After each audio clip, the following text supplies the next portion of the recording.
Bantuan kemanusiaan untuk pengungsi Rohingya yang terdampar di Pantai Kuala Raja Kabupaten Biren mulai disalurkan, mulai dari berbagai instansi baik swasta maupun dari pemerintah.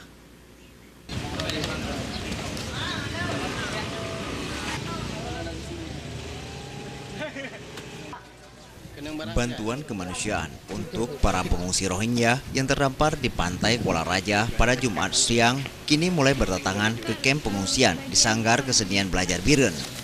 Bantuan tersebut disalurkan dari berbagai kalangan, ada yang dari APBA maupun dari masyarakat yang peduli dengan adanya warga etnis Rohingya di Kabupaten Biren. Kini bantuan yang sudah terkumpul diantaranya sembako, minyak goreng, gula pasir, serta sayur-sayuran, kain, selimut, baju yang sangat dibutuhkan untuk dikonsumsi sehari-hari oleh pengungsi tersebut.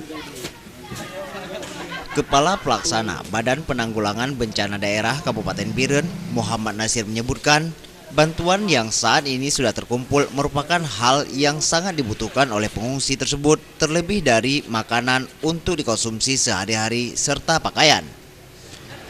Kalau memang dari bantuan, alhamdulillah kalau untuk saat ini cukup lumayan, ada dari APBA atau langsung dari Gubernur Aceh, dan saat ini lagi melalui dari masyarakat ataupun dari LSM. Itu yang sudah terkumpulkan apa saja, Pak? Yang sudah terkumpulkan berupa sembako dan selimut, kain, dan baju.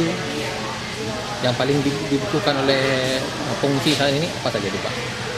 Kalau untuk saat ini yang sangat dibutuhkan boleh dikatakan sudah mencukupi, baik dari subjek pun sudah terpikir kita, termasuk susu anak.